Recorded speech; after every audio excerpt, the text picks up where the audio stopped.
Every Christmas, the Carter family placed one empty chair at the dinner table. They told everyone it honored loved ones who had passed away. That was a lie. The chair was meant for Emma Carter. Emma was still alive. For 12 years, her family pretended she no longer existed. When Emma was 19, she refused to sign away her share of the family business. Her father wanted everything to go to her younger brother, Ryan. "You're a girl," her father had said coldly. "You'll get married one day. Ryan will carry our family name." Emma refused. The next morning, her suitcase sat outside the front door. Her mother watched through the window but never stopped her husband. Ryan smiled as Emma walked away. He had $20, one backpack, and nowhere to go. That was the day her family erased her. Neighbors were told she had run away with a stranger. Relatives heard she stole money. Friends were told she had abandoned the family. No one ever called to ask Emma if any of it was true. She cried every night during that first winter. Sometimes she slept at bus stations. Sometimes she skipped meals for days. But every insult became fuel. She studied during the day, worked nights cleaning offices, graduated with honors, built a small software company, lost it, started again, failed again. Then one simple idea changed everything. Within 10 years, Emma became the owner of one of the fastest-growing technology companies in the state. She bought a beautiful home. She donated to shelters because she never forgot sleeping in one herself. But she never contacted her family. Not once. Then just before Christmas, an unexpected email arrived. Subject: Family Reunion. Her mother wrote only one sentence. "Your father is sick. It's time to forgive and come home." Emma stared at the screen. For several minutes she said nothing. Then she smiled. Not because she planned to forgive them. Because she had finally been invited back. Exactly as she had hoped. Christmas Eve arrived. Emma drove to the old family house. Nothing had changed. The white fence. The red mailbox. Even the broken porch light was still there. When she knocked, her mother opened the door. For a second, neither woman spoke. Then her mother forced a smile. "Emma, you look wonderful." Emma nodded politely. "So do you." It wasn't true. Her mother looked exhausted. Inside, the house smelled exactly as Emma remembered. Cinnamon. Roasted turkey. Fresh bread. Ryan stood near the fireplace. He wore an expensive suit but looked nervous. His wife barely looked up from her phone. Emma noticed something else. Many expensive decorations had disappeared. The crystal chandelier was gone. The antique clock was missing. The grand piano had vanished. Interesting. Money problems. Her father entered slowly with a cane.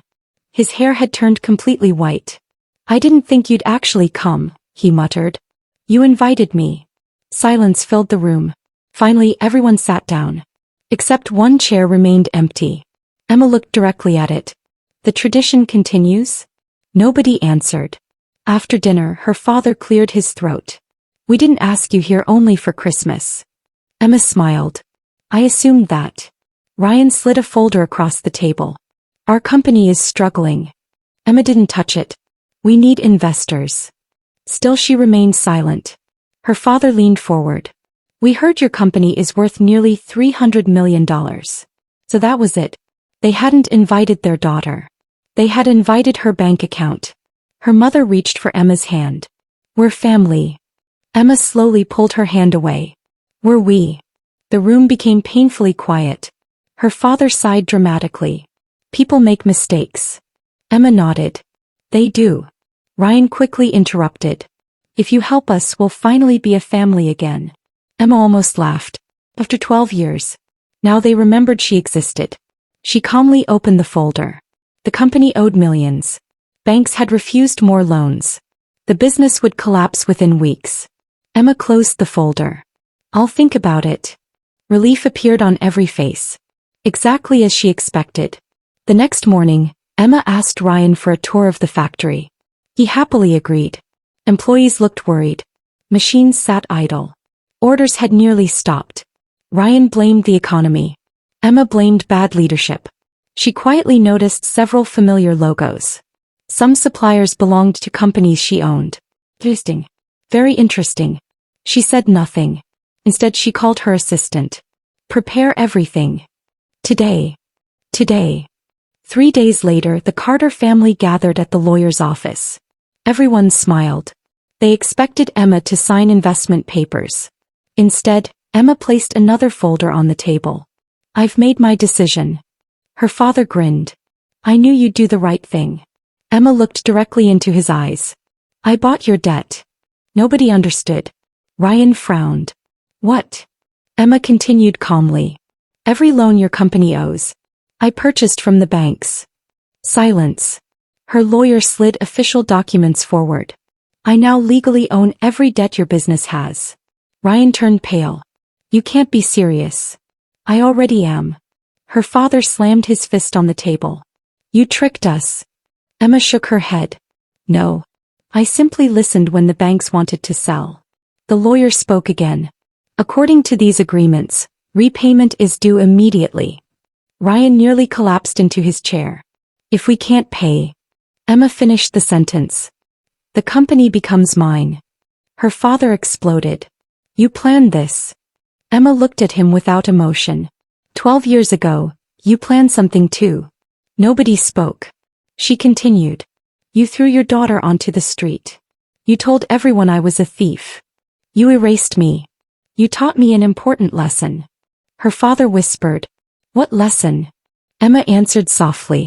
"That family is just another business deal, unless love comes first." Tears filled her mother's eyes.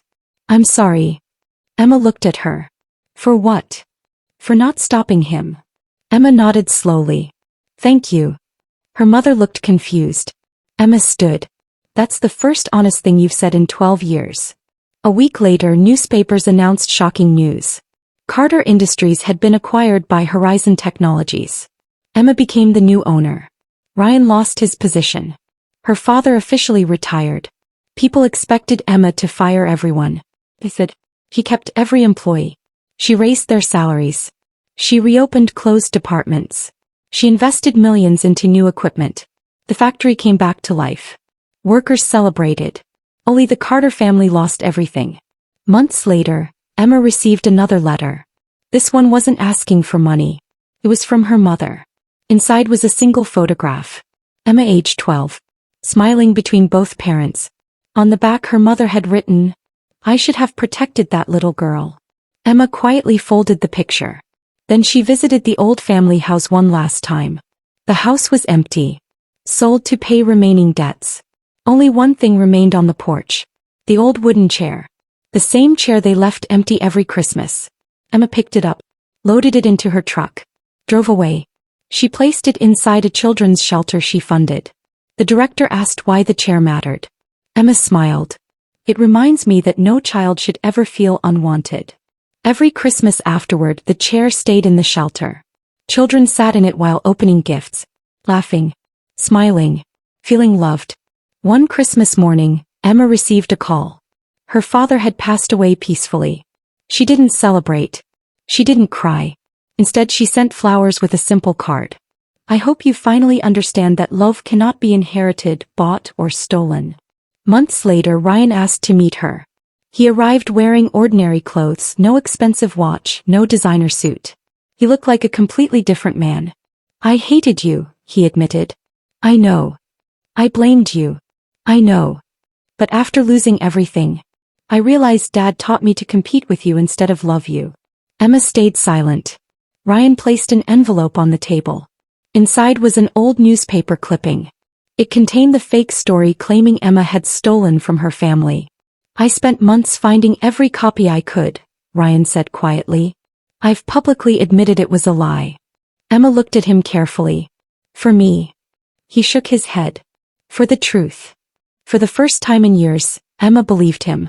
She forgave him. Not because he was her brother, but because he finally chose honesty over pride. The greatest revenge Emma ever achieved was never taking their money. It was taking away the lie they had built their lives upon. Her family had tried to erase her name. Instead, she rebuilt it so strongly that the same town that once whispered against her now spoke of her with respect. And every Christmas, while children laughed around the old wooden chair, Emma remembered one simple truth. The deepest revenge is not destroying the people who hurt you. It is building such a beautiful life that they are forced to watch the happiness they once believed you would never have.